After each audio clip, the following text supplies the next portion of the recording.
6h48, estamos de volta aqui no Manhã no Ar. Agora vamos falar de educação. Um dos maiores desafios que o nosso país vem enfrentando é a reforma do ensino médio. Em meio à discordância de alunos e professores e até mesmo do Procurador-Geral da República, Rodrigo Janot, que considerou recentemente que a medida provisória é inconstitucional, ou seria, na opinião dele, inconstitucional. A gente também tem a questão das ocupações, das escolas, a greve de profissionais da área que cruzaram os braços por causa de cortes orçamentários e baixo índice dos indicadores. Um ano marcado por muitas mudanças que vão impactar com certeza essa área, e a sociedade de um modo geral. Nós convidamos o secretário de Educação Básica do Ministério da Educação, Rocieli Soares, para explicar alguns desses pontos, esclarecer algumas dúvidas que muita gente ainda tem. Bem-vindo, Rocieli, que é amazonense, foi secretário e saiu no momento que ele foi convidado, para nos representar, em Brasília, sendo esse secretário nacional lá do MEC. Que bom tê-lo de volta, veio passar sempre vem esse fim de semana, você estava me falando? Exatamente. E agora as festas de fim de ano. Vim curtir a família está toda aqui, mora toda aqui, então tem que sempre estar aqui com os amigos e com a família, Então vamos aproveitar toda essa experiência lá de Brasília, contar esses bastidores. Como é que está essa negociação? Vamos começar então com a reforma do ensino médio, Muita polêmica ao longo do ano, só se falou nisso, na verdade. Você vai, imagino eu, defender, lógico, alguns pontos de vista. Eu queria saber, na tua opinião, quais são os pontos mais defensáveis? O que, de fato, essa reforma pode trazer, que passo pode trazer para o futuro da educação no país, na tua opinião? Bom dia a todos, bom dia. Obrigado pelo convite, é sempre muito bom discutir esse tema, Eu acho que uma das grandes coisas que a medida provisória que traz a reforma do ensino médio já trouxe ao Brasil é colocar no centro da discussão o debate da educação e o debate do ensino médio. Quando a gente começa a olhar os resultados da educação a nível de Brasil, do ensino médio, são horríveis. Nós temos muita dificuldade. O Amazonas, a gente cresceu muito aqui no estado do Amazonas, Nós somos o estado que mais cresceu na última divulgação do IDEB. Mas ainda é insuficiente, nós temos que dar outros passos importantes. E nós temos um modelo que é único. O Brasil é o único país que tem um modelo onde todas as disciplinas estavam obrigatórias e todo mundo se forma da mesma forma. Ou seja, os alunos e os estudantes não têm opções, eles não podem escolher trajetórias que mais estejam identificadas com o seu projeto de vida. A reforma do ensino médio, a essência da reforma é isso, é trazer a possibilidade para que os estudantes, as famílias, a comunidade ofereça trajetórias diferenciadas. Então a reforma do ensino médio ela tem esse aspecto central, traz um encaminhamento para o crescimento da educação em tempo integral, com formação integral dos alunos, que é algo que já foi discutido, ao contrário do que as pessoas falam sobre discussão. Há uma discussão de muitos anos no ensino médio, sobre o ensino médio. A gente pode pegar o Plano Nacional de Educação, que ficou em debate durante 8 anos. 4 anos nas conferências e 4 anos dentro do Congresso.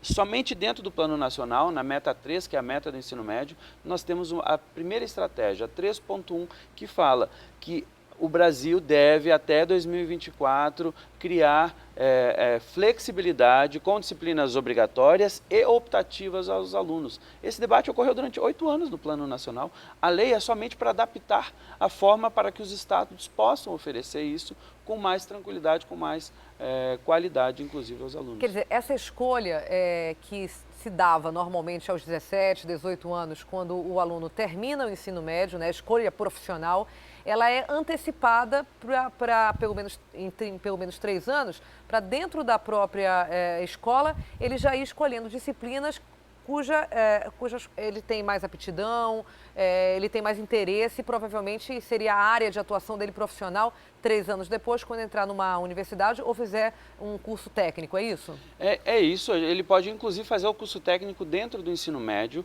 com uma jornada, por exemplo, que a lei está trazendo de 5 horas diárias, coisa que ele só poderia fazer ou concomitante, aqueles que podem estudar de manhã, por exemplo, e fazer um curso à tarde, poderiam fazer um ensino técnico ou um ensino técnico integrado, que já é com os dois. Aquele estudante que, por exemplo, estuda à noite e gostaria de fazer o ensino técnico, ele tem que concluir o ensino médio hoje para depois buscar o ensino técnico, se este for o caminho, o desejo que ele tem. Com a reforma, ele pode fazer dentro do ensino médio E já noturno, conta, inclusive, que poderá pontuação contar.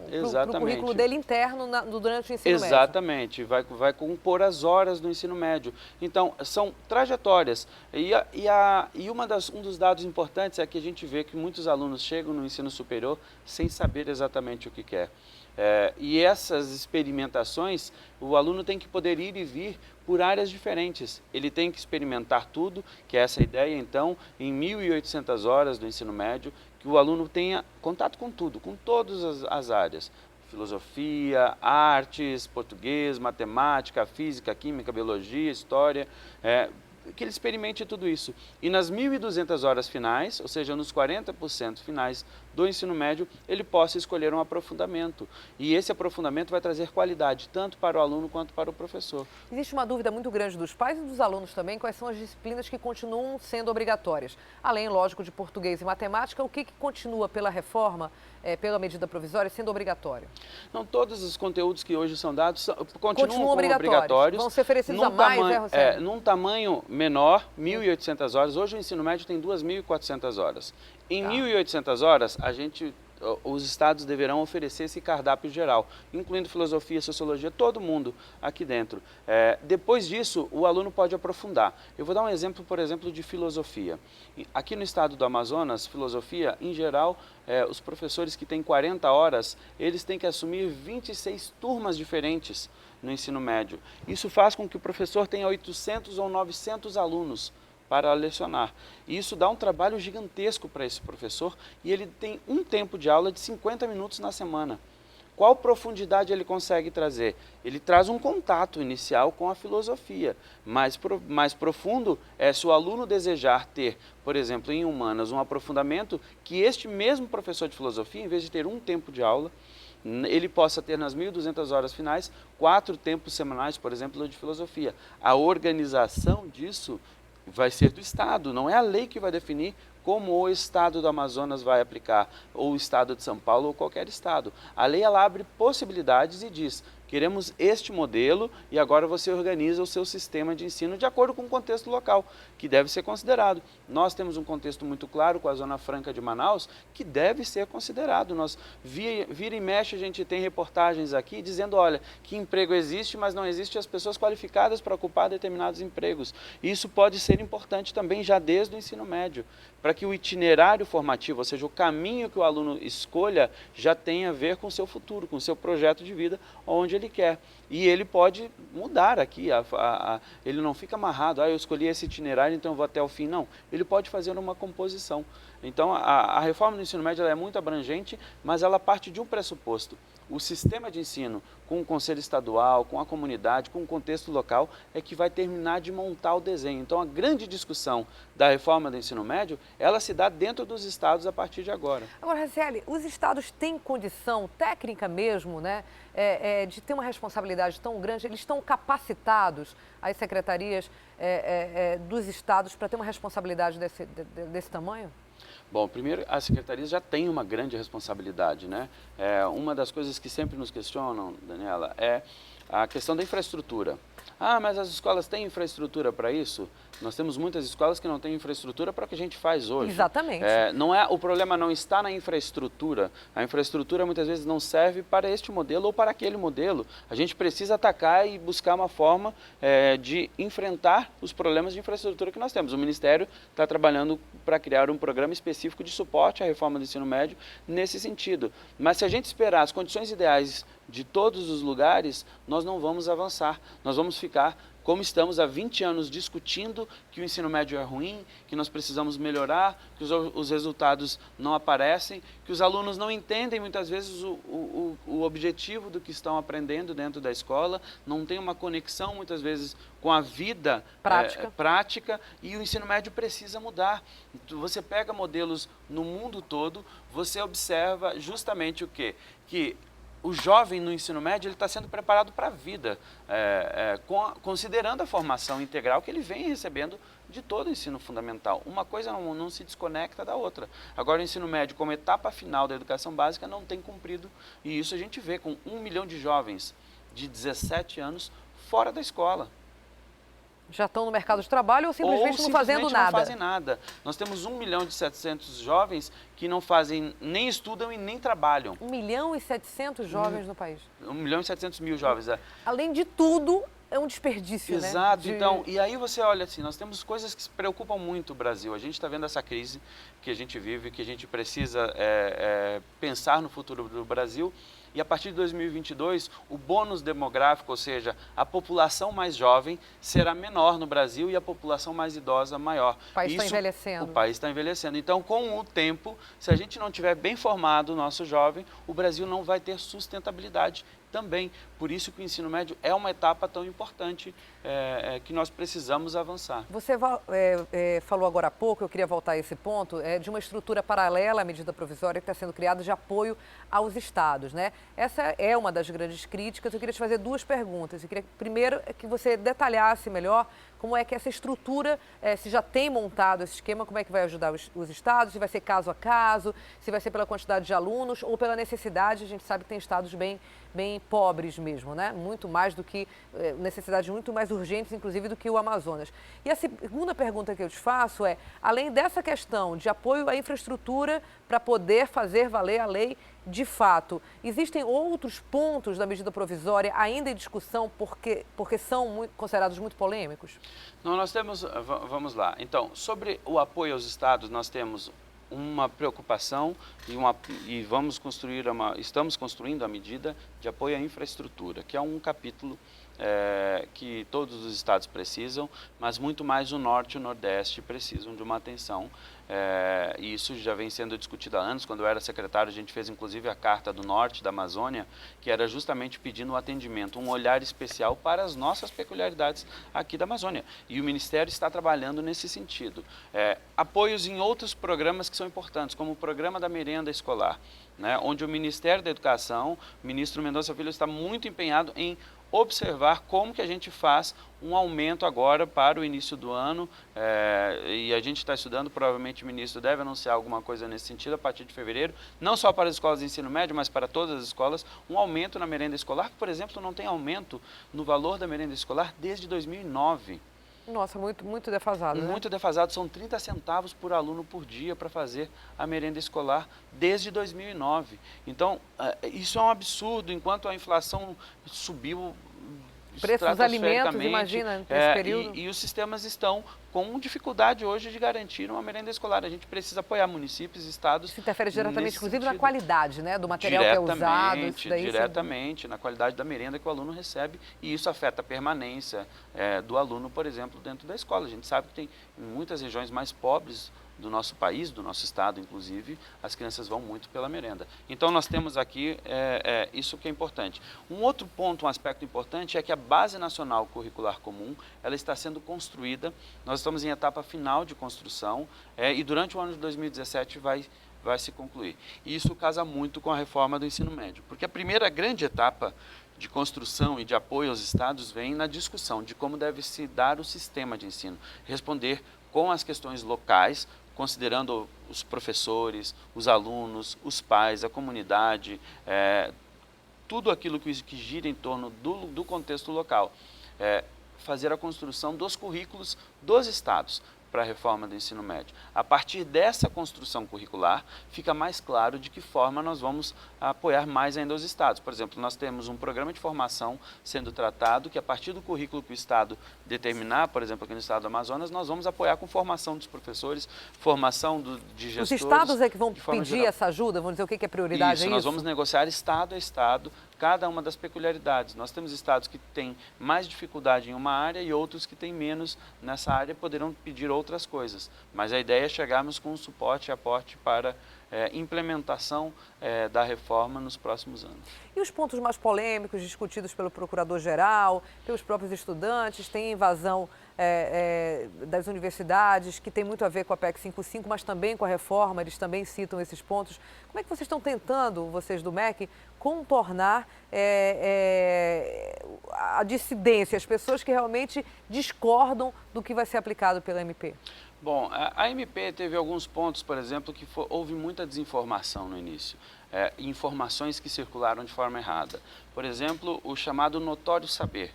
Né? No início foi dito, pronto, agora qualquer pessoa pode ser professor se ele tiver um conhecimento. Não é isso que a medida provisória disse. A reforma do ensino médio diz o seguinte: se você tiver uma pessoa com notório saber para o ensino exclusivamente técnico e profissional, você poderá, observando a legislação estadual através do Conselho Estadual, ou seja, se o Conselho Estadual e o sistema de ensino aqui disser que não quer o notório saber no Amazonas, não terá o notório saber do Amazonas. Ele apenas abre a possibilidade. Abre a possibilidade de se fazer. E só para o ensino técnico e profissional. Não abre, por exemplo, para a licenciatura de filosofia. Eu posso utilizar? Não, não posso.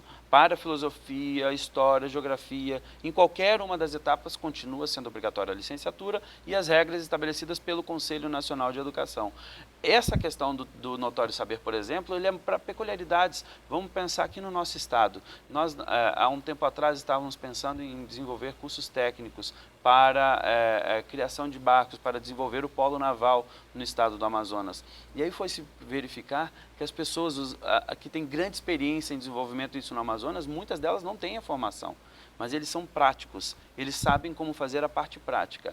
Esta pessoa, por exemplo, poderia ser um professor da parte prática. Não é que ele vai dar aula da parte teórica de um curso técnico para o polo naval, mas ele pode ser sim um grande prático para ensinar, por exemplo, como fazer a solda em barcos aqui para a Amazônia, como desenvolver o barco aqui da Amazônia. Isso que são peculiaridades que às vezes a gente tem lá, aquela pessoa que não tem nem a formação de ensino médio, mas tem um conhecimento que precisa e deve ser utilizado para a educação, para a formação. Isso é algo que inclusive já é feito no Brasil, né? É feito com o Pronatec, o próprio programa do governo federal de ensino técnico já faz isso. O que a gente está, de novo, abrindo a possibilidade é para que os estados também façam. Agora, quando se darão essas mudanças, Rocieli, e elas serão feitas de forma gradativa? Elas serão feitas de forma gradativa. A coisa mais importante que quando a gente observa um calendário, isso é muito importante, né? Isso tem a ver com a escolha de ser medida provisória e entendemos a constitucionalidade, entendemos o papel do Procurador-Geral da República, Rodrigo Janot, mas nós estamos discutindo com o STF desde o início, foi aprovada no Senado, na Comissão Mista do Senado e da Câmara, e na Câmara com pareceres de constitucionalidade. A medida provisória já foi utilizada para várias criações e alterações de legislação ao longo dos últimos anos do Brasil, mas uma coisa é certa, quando a gente começa a pensar quando que a gente quer chegar com esse ensino médio, a conta ela tem uma série de passos que são importantes. Se você deixar para mexer na legislação somente no final, você vai empurrando mais para frente.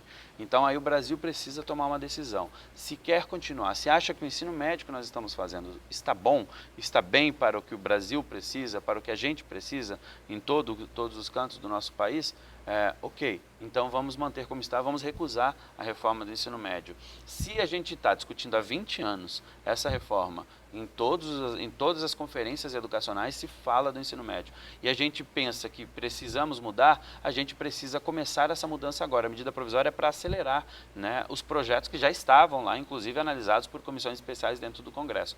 E aí a gente olhando para o calendário, se você não fura as discussões que o Brasil está passando, a discussão de gastos, o teto de gastos, previdência, reforma trabalhista, todas essas ocupam uma agenda do Congresso que não sobra muitas vezes o espaço para a educação. E vai ficando ali para trás, como Exato. sempre, né? E aí, para a gente observar, para que isso chegue efetivamente nos alunos entre 2018 e 2019, a gente precisa startar. 2017 é um ano fundamental de preparação, de discussão, essencialmente discussão e criação dos currículos dentro das redes. O início desse trabalho é fundamental. Formação de professores para os professores que estão na rede, para que a gente possa nos adaptar, a gente precisa reaprender, né, nesse sentido, e chegar em 2017, já teremos estados aplicando em escolas pilotos já.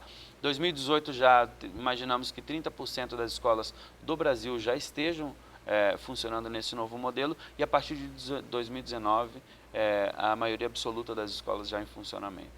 Como era uma medida provisória, muita gente imaginou que já seria exigido agora em fevereiro, março, obviamente não, né? O MEC não faria isso. Então existe sim, gente, uma agenda, né, dos próximos 3 anos de implantação, e esse ano agora que está começando daqui a uma semana será fundamental para que dê certo o projeto, né? Para que dê certo essa mudança, porque se não for bem planejado, a gente sabe que não vai dar certo nunca, né? E quando a gente está pensando em 2019, assim, mas então por que fez uma medida provisória se aparentemente é tão mais para frente? Porque se você não começar agora a discussão de todos os processos junto com as redes, já com o arcabouço jurídico, as leis para que a gente possa fazer a mudança, a gente não vai chegar lá em 2019 funcionando. A gente vai jogar para 2022, 2023. É importante lembrar que 2018 é ano de eleição. As coisas no Brasil ficam mais difíceis ainda de serem aplicadas. É um ano complicado para as redes estaduais. Então esse processo tem que estar no meio para que a gente possa efetivamente chegar com essas novas respostas à sociedade brasileira. Rocieli Soares, secretário de Educação Básica do MEC, muitíssimo obrigado aqui por esses esclarecimentos. Eu tenho certeza que tinha, mais até do que os alunos, muitos pais aí bem apreensivos, os alunos também, né? Porque a gente quer saber o que vai estudar, o que vai ter no conteúdo, como é que vai mudar o horário, enfim. E eu tenho certeza que vários pontos aí foram bem esclarecidos. Muito obrigada. Um ótimo Natal aí para você e para sua família, Rocieli. Obrigado, igualmente. É um prazer. A gente está à disposição. Esse debate ele é importante. Ele não acabou, ele é uma etapa apenas de todo esse grande trabalho que precisa ser feito para o ensino médio, mas a gente tem uma certeza, a gente não pode permanecer acomodado, porque senão o Brasil não vai ter as mudanças necessárias. O ensino médio brasileiro precisa avançar e a gente vai continuar discutindo e encontrando o melhor caminho para o Brasil. Obrigada, Rocieli.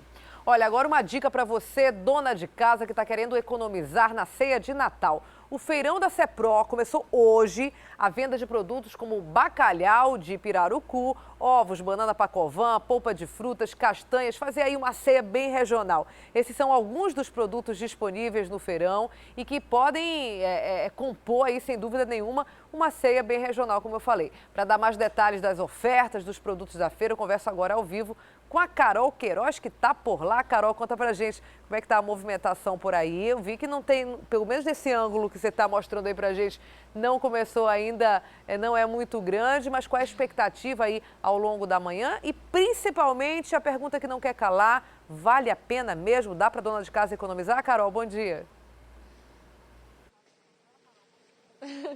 Pois é, né, Dani? Bom dia para você, bom dia a todos que nos acompanham nessa manhã chuvosa. Pois é, Dani, olha, eu tô aqui, né, no Feirão da Cepro. A movimentação por aqui geralmente começa mais cedinho, a partir de 7 horas, 7 e pouquinho, mas hoje deu uma atrasadinha, né, por causa da chuva, então o pessoal ainda tá chegando aqui para começar a montar aqui os estandes, né, as barracas aqui do peixe e tudo mais. Mas, ó, já vou começar a te falar sobre o melhor disso tudo, os preços. E olha aqui, olha só que bonito, aqui a gente tem tambaqui, tá? Tambaqui sem espinha prontinho para você fazer na sua casa. Esse daqui tá saindo a R$15 o quilo, já tudo dentro da promoção, tá? Aqui tem matrinchã também, que você leva por unidade, a unidade tá saindo R$20. E aqui do lado a gente tem o pirarucu fresco, né? Esse que a gente gosta tanto, que todo mundo adora fazer no Natal, R$14 o quilo. Além disso, as frutas também estão com um ótimo preço, Dani. Olha aqui, banana, a palma da banana aqui tá saindo a partir de R$1. Aqui o abacaxi, o pessoal tá vendendo 6 por 10, abacaxi é ótimo pra gente usar no Natal, dá pra usar em várias receitas, dá pra comer ele sozinho também, depois é ótimo pra ajudar na digestão, que a gente come bastante aí nessa época do Natal. E a laranja aqui, ó, a partir de R$5 o saco assim, tá? Mas tem várias outras promoções, tem muita coisa boa por aqui. E quem vai dar mais detalhes pra gente é o Antonivaldo de Souza, que é o coordenador aqui do Feirão da Cepro. Antonivaldo, tá bom demais. Produto fresco, com bom preço, é o que a gente quer para esse Natal, né? Isso. Bom dia. E o Feirão da Cepro, esses dias nós estamos com muitos produtos de qualidade e um produto fresquinho aí, colhido quase bem se dizer na hora.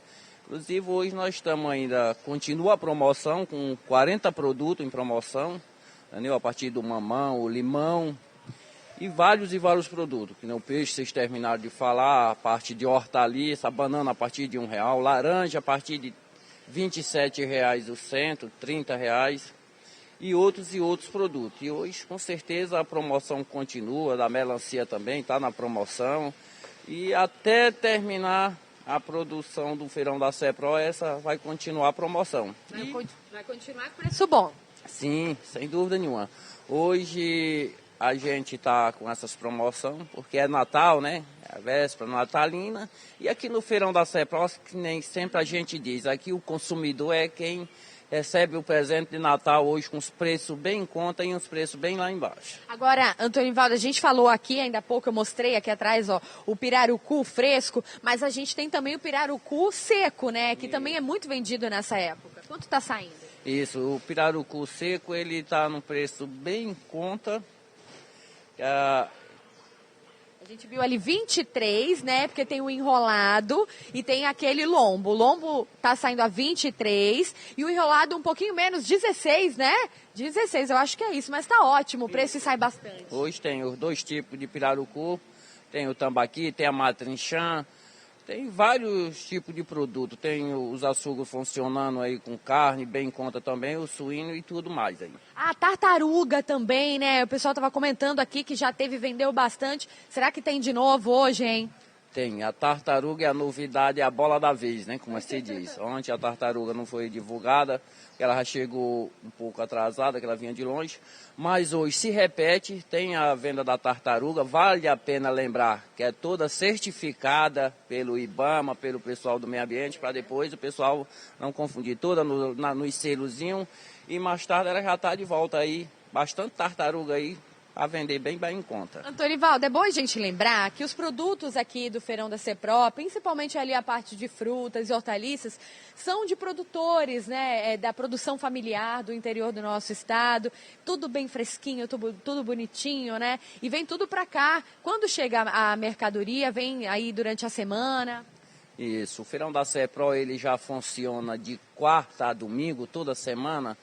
E muito bem lembrado, quando você lembra hoje que vir para o Feirão da Cepro vai comprar um produto regional, e sem falar que a partir da hora que os nossos amigos consumidores, nossos irmãos, vêm dar essa preferência para os agricultores que produzem e vêm vender o seu produto do produtor no Feirão da Cepro, vale a pena lembrar que está incentivando homens e mulheres do campo, gerando emprego e renda, porque hoje é um setor que continua ainda se mantendo firme, forte e que não deu conta de ninguém. Cada dia passa, cada dia mais empregando e gerando emprego e renda nos municípios e no estado do Amazonas. Tá certo, então, gente, ó, Feirão da Cepro, cheio de coisa boa, preço bom para você fazer aí a sua ceia de Natal. Ainda dá tempo, mulher, vem pra cá comprar também. E aí é o seguinte, vamos atentar aí pros horários, né? Sábado agora vai funcionar até mais ou menos umas 2 da tarde, é isso? E domingo?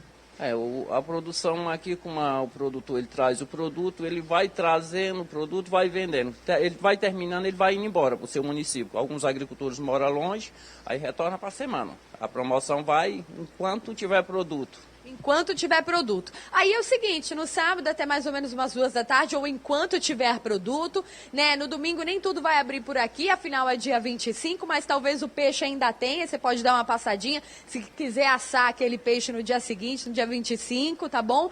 E aí é isso, só lembrando, né, que o feirão aqui da Cepro fica aqui no Parque de Exposição Agropecuária Eurípides Ferreira Lins, aqui na Avenida Torquato Tapajós, ao lado do Hospital Delfina Aziz, sempre com muitos produtos para você. Vamos terminar esse link então, fechando aqui no peixe pra gente, nosso cinegrafista Antônio Domingos. Dani, é com você. Obrigada, Carol Queiroz, uma ceia de Natal aí regional, por que não, se o preço vale a pena? Obrigada, Carol, daqui a pouco eu volto com você.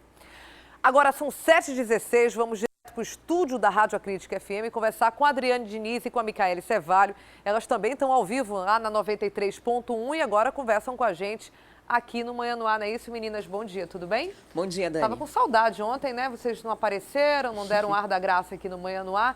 Que bom que estão de volta. Vamos falar de seguro DPVAT, que ficou mais barato em 2017. O valor vai reduzir mais de 30%, 37%. Gente, é isso mesmo? Coisa Imposto boa, hein? mais barato? Olha, é tão raro que a gente até estranha, né? Mas que coisa boa. Olha, nós ficamos sem entrar ontem, sem participar do Manhã no Ar, mas hoje a gente traz uma Boa decisão notícia. maravilhosa, uma que ótima seja notícia. assim. Se for para vocês não virem, mas quando virem, assim, com ótima notícia, venham sempre, mas digam lá. É verdade, olha, a redução é de 37% já passa a valer a partir de janeiro. Vou dar aqui alguns valores, Dani, só para o pessoal ver que essa redução realmente foi significativa e vai fazer diferença no bolso dos motoristas. Olha, quem tem carro pagava aí em torno de R$ 101,10. Agora vai pagar R$ 63,69.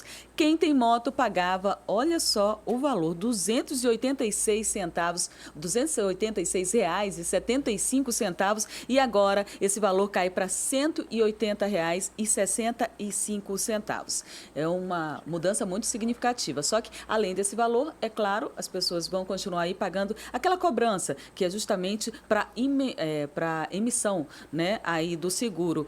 Para quem decide pagar de uma vez só, essa taxa é de R$ 4,15. Quem quer ali parcelar até 3 vezes, como é possível ainda mesmo com o novo valor, vai pagar R$ 9,63. Essa redução aconteceu de acordo aí com o governo, porque o número de indenizações pagas desde 2014 diminuíram, principalmente em casos de invalidez, o que é também uma ótima notícia, né? Que a gente tenha essa redução aí de acidentes no trânsito. O seguro DPVAT, para quem está assistindo a gente de repente não tem veículo, olha, cobre casos de morte, invalidez permanente, despesas com assistência médica e suplementares por lesões de menor gravidade causadas por acidentes de trânsito em todo o país, ou seja, em todo o Brasil. Esse seguro é obrigatório no caso de quem tem veículos, né? E o bom também é que o valor da indenização, ou seja, se você foi uma vítima e foi atropelado ou teve um parente que infelizmente perdeu a vida no acidente de trânsito, esse valor da indenização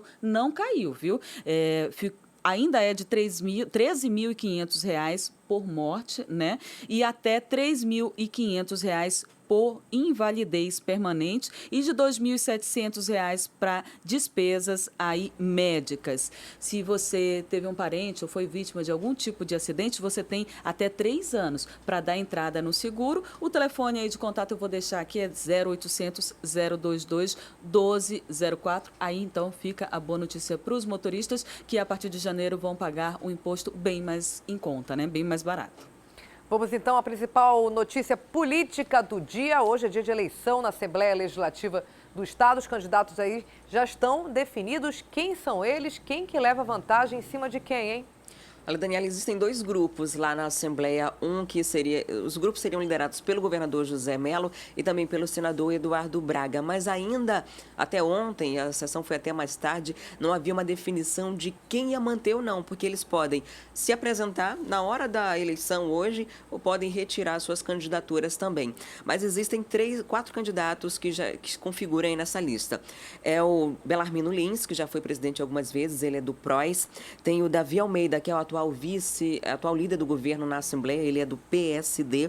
Tem ainda do outro lado, do outro grupo, o Bosco Saraiva, que seria do grupo do Eduardo Braga, que ele é do PSDB, e o Sidney Leite do PROS. Percebeu aí 2 candidatos do PROS que estão em composições diferentes. E o PROS é um partido que faz parte da base aliada, faz parte do governo José Mello. Ele é do PROS, né? O Mello é do PROS, inclusive. E aí há esse desentendimento. O governador disse que não vai se posicionar, que ele foi o único governador que nos últimos anos não reuniu a base aliada para dizer esse é o candidato ungido. Deixou que a base tomasse o seu próprio posicionamento. O problema é que há partidos que estão sem esse entendimento interno, que dirá os partidos de forma geral, né? Então, ele disse que pode ser que ao longo do dia de hoje ele resolva se posicionar para não perder articulação, porque é muito importante que o governador tenha como presidente da Assembleia Legislativa alguém que seja aliado, porque o que acontece, quem for o novo presidente, ele tem 3 principais funções ali que vão ficar destinadas a ele. Uma é gerir o orçamento de 474 milhões de reais nos próximos 2 anos. Outra, os cargos comissionados da Assembleia ficam coordenados por ele e tem também A outra questão que é da pauta. Ele que define a ordem, a pauta que vai dos projetos que vão ser votados, então pode pedir urgência ou não, dar prioridade para um projeto ou não. Quem vai definir isso é o próximo presidente da Assembleia. A eleição vai acontecer hoje. Davi Almeida, que é cotado, que é dito por todo mundo, por exceção dele mesmo, o candidato do governador José Mello, ontem discursou na Assembleia, na tribuna, e ele falou da Operação Cauchy, porque na Operação Cauchy, um dos secretários, o ex-secretário de Finanças do município de Iranduba, onde teve aquele desvio de 56 milhões de reais, citou o nome de 3 parlamentares do estado que receberiam propina, que eram beneficiados por esse esquema de corrupção. Um desses citados é o Davi Almeida, e ontem ele usou a tribuna para se defender. Logo depois do discurso dele, pelo menos 9 parlamentares foram prestar solidariedade, defenderam também o Davi Almeida. Ele disse que tem um voto desses 9 e mais de 2 que não estiveram ontem na sessão. Do outro lado, tem um voto que está sendo bem cortejado, é o de José Ricardo, do PT, que foi candidato à Prefeitura de Manaus, teve uma votação bem expressiva. Ele ainda ensaia lançar uma candidatura de oposição junto com Luiz Castro, mas os 2 grupos aí estão tentando convencê-lo a não se candidatar e, de repente, aí apoiar um lado ou outro. Daniela, até uma possibilidade de haver um empate nessa votação hoje ali na Assembleia, de acordo com o regimento, vai prevalecer a idade do parlamentar. E aí são perfis bem diferentes e a gente vai ficar acompanhando aí essa eleição, porque além dessas 3 questões que eu disse que são as principais, de orçamento, de pauta e de cargos, que ficam a critério aí do presidente da Assembleia, tem também uma atuação muito importante em caso de uma eleição indireta. O presidente da Assembleia, na ausência do governador e do vice, assume o governo do estado. E o governador hoje está cassado pelo TRE e está aguardando uma decisão do TSE em Brasília. Se ele for cassado por já ter passado dos 2 anos, podem haver 2 entendimentos. Um é de uma eleição direta, em que todo mundo vota, e outro é de uma eleição indireta. Se acontecer a eleição indireta, só quem vai votar vão ser os deputados da Assembleia. Então, o presidente vai assumir um papel muito importante, precisa ter uma boa articulação. Então, por isso também é interessante que o governador tenha alguém que seja aliado a ele à frente desse governo. E nos últimos anos, historicamente, o candidato ungido pelo governador é o presidente da Assembleia. Só em 1983, na época do Gilberto Mestrinho, que Bete Aziz foi eleita sem a bênção do governador na época. Isso já faz 33 anos. De lá para cá, todo mundo que é eleito tem o apoio do governo. Adriane fazendo, inclusive, uma retrospectiva histórica muito bacana. Agora, Adriane, é estranho, de fato, esse não posicionamento do Mello, e agora já na reta final, dizer, talvez ao longo do dia, então, possa se posicionar. Ainda está a tempo para isso, a não ser que tenha uma costura muito grande aí de bastidor que ninguém ficou sabendo, que eu não acredito que tenha acontecido, porque, como você mesmo disse, é quase de praxe, uma tradição que o próprio governador se articule e tenha um candidato próprio. Agora, no apagar das luzes, na reta final, já é hoje a votação, ele pode, de repente, se manifestar. E a pergunta que não quer calar, essa manifestação dele a favor de alguém seria positiva para esse candidato? Tudo pode acontecer, Daniela, cabeça de político. Enquanto a gente está aqui, enquanto a gente estava dormindo, os bastidores estavam bem aquecidos, Com né? certeza. Porque essa articulação não começou de agora, vem de um certo tempo. São 2 grupos políticos que, na verdade, eram um grupo só, que se dividiram. E nessa divisão há esse problema aí.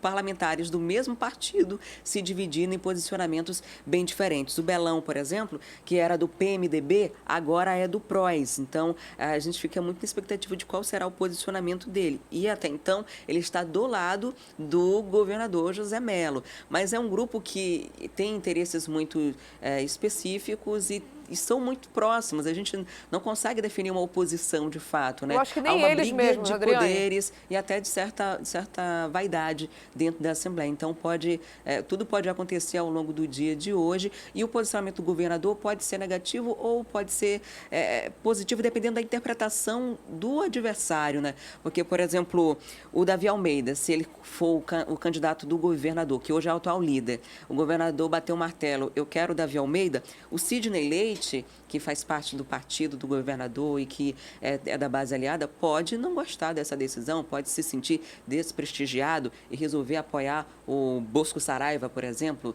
que é um candidato do PSDB, que seria uma espécie de oposição ali. E aí tem também o posicionamento de José Ricardo, que como posicionista, pode não querer apoiar o grupo do governador. Então, se ele disser é esse, então ele vai para o outro lado, por ser oposicionista. Então, vai muito da interpretação de cada um dos parlamentares e essa votação deve ser uma das mais acirradas dos últimos tempos. E a gente vai acompanhar ao longo da programação, dos nossos telejornais, claro, porque como você mesmo enfatizou, mais do que nunca é importante aí essa eleição. Olha, o prefeito do município de Maranhão, Luiz Magno Praiano Moraes, foi preso na tarde de ontem, acusado aí de participar da morte do ex-prefeito do município, Cícero Lopes, no início desse ano. Foi um caso de grande repercussão. Que reviravolta, então ele é acusado de ter planejado, ter participado ali da morte do antigo prefeito? Que coisa! É isso mesmo, Dani. É absurdo, né? A gente claro. Fica estarrecido com uma notícia como essa, que isso aconteça numa cidade do Amazonas. Foi realmente ali na prefeitura de Maranhão. Na verdade, o Luiz Magno, ele já estava afastado aí do cargo desde o início do mês, justamente por suspeita de participar do assassinato aí do Cícero Lopes. A prisão dele aconteceu ontem à tarde, depois que ele foi preso, ele foi trazido para cá, para Manaus, onde no final da tarde ele acabou chegando aqui, indo para o IML, fazer o exame de corpo de delito e foi encaminhado, sim, para a prisão. O Luiz Magno, como eu falei, foi afastado logo no início do mês e essa questão toda vem desde o início do ano, quando o Cícero Lopes foi assassinado, inclusive outras pessoas já foram presas, né, Adriana? 3 pessoas foram presas. A gente está vendo, quem acompanha pela TV, a imagem do prefeito preso, né, que foi afastado, mas está preso, e que morreu. Quem morreu foi o Cícero Lopes. Esse crime aconteceu no dia 28 de fevereiro. Ele foi morto na frente de casa, com tiro de espingarda, calibre 16, na frente do neto. Esse crime aconteceu e chocou bastante. E na época, Daniela, não sei se você lembra, houve uma confusão muito grande no município, porque o prefeito e vice tinham se tornado adversários políticos. E eles tinham se desentendido, tinham rompido as relações. Então, desde o começo, a família do Cícero Lopes começou a desconfiar do Luiz Magno, que ele teria interesses em cometer esse crime ou ser o mandante desse crime. 3 pessoas foram presas, uma delas inclusive um primo do Luiz Magno, e por isso começou essa investigação desde lá. A família já acusava, houve protesto, invadiram a prefeitura, porque imediatamente ela assumiu a gestão do município por ser o vice-prefeito. Os populares foram para a casa do Luiz Magno. Queimaram e houve um reforço né? da Polícia Militar nessa época, que começou a fazer a segurança do vice-prefeito, que se tornou prefeito depois da morte do Cícero Lopes, porque havia uma desconfiança muito grande, porque o desentendimento deles, o rompimento, foi algo público no município. Então, todo mundo sabia que eles estavam brigados e que existia interesse do Luiz Magno assumir essa prefeitura. Aconteceu esse homicídio e essas investigações agora levaram à prisão do Luiz Magno como suspeito, sim, de ser o mandante desse crime. Que coisa chocante. Realmente, ainda bem que a polícia, o próprio Ministério Público agiram rápido, né? E que seja feita a justiça. Imagina um crime político desse, com interesses, né, claramente aí de assumir o poder, caso comprovada essa suspeita. Adriane e Micaele, ótima quinta para vocês, também para quem acompanha a gente agora pela Rádio Acrítica. A gente volta a se falar amanhã, então até lá. Até lá. Amanhã. Tchau. Tchau. Olha, o Jornal A Crítica de hoje também destaca esse assunto que a gente acabou de falar. Vice tramou morte de prefeito, acredita Ministério Público. Luiz Magno, que chegou a assumir a prefeitura de Maranhão, é suspeito de mandar executar Cícero Lopes, que era prefeito. Você pode conferir essa e outras reportagens completas através do seu celular ou do seu tablet. Muito simples, é só baixar gratuitamente. Vou até passar para cá para a gente mostrar aqui o símbolo. É só baixar o aplicativo A Crítica Digital, cadastrando-se você ganha um mês de assinatura grátis. O aplicativo está disponível nos sistemas Android e também iOS. E se você está com alguma conta de água, luz ou até mesmo IPTU em atraso, é bom ficar atento e aproveitar as campanhas de renegociação de dívidas que as empresas aqui de Manaus estão oferecendo. Sobre esse assunto, eu falo agora ao vivo com Thea Morel. Olá, Thea, tudo bem? Bom dia. Até quando as pessoas podem buscar uma negociação junto às empresas, hein, Thea?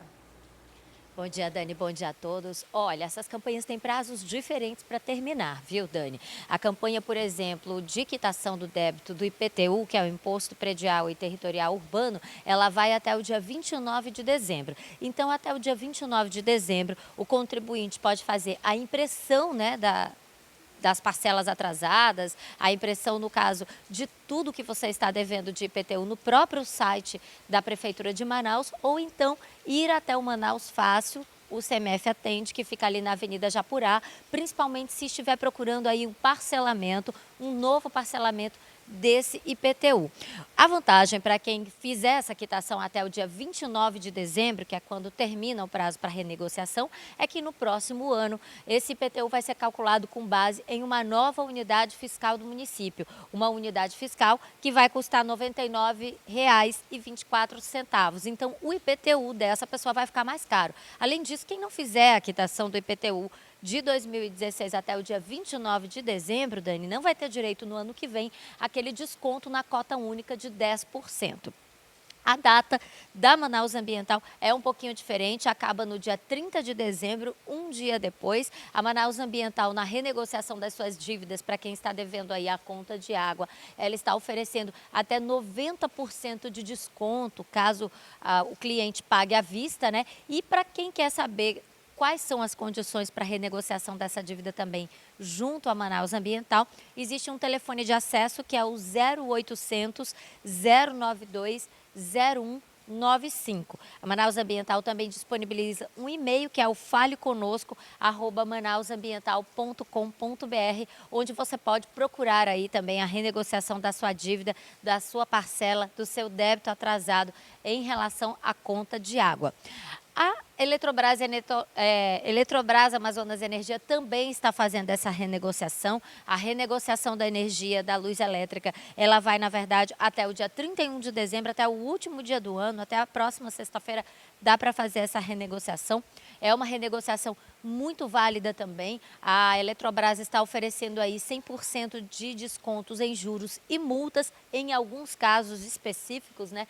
Cada caso, na verdade, é um caso. E você pode obter também informações através de um número de telefone, que eu vou dar agora. É o 0800 701 3001. 0800 701 3001. Através desse número de telefone, você pode procurar a Eletrobras Amazonas Energia e aproveitar aí esse 13º para quitar uma dessas dívidas, qualquer um desses débitos que você tem junto a essas empresas. A gente lembra que tem o 13º, né, que você pode utilizar para isso, e lembra também que é melhor chegar em 2017, né, Dani, sem dívida nenhuma, com o bolso limpo, com a conta tranquila e sem preocupação na cabeça. Ano novo, vida nova, já diz o ditado, né? Ele é bem comum, mas bem pertinente também, então quem puder aproveitar aí essas promoções de limpeza de nome, por que não, né, Thea? Obrigada, a gente se fala mais tarde, até daqui a pouco. Agora são 7h35 para você que ligou a TV agora, nos últimos minutos, a gente vai resumir o que já foi notícia aqui no Manhã no Ar. Polícia desarticula quadrilha especializada em roubo de veículos na capital e prende 13 pessoas durante a Operação Trenó. As investigações apontam que o esquema era comandado de dentro dos presídios. Entregador de água impede fuga de ladrão depois de roubo em agência bancária em Manacapuru. O flagrante foi registrado pelas câmeras de segurança do local.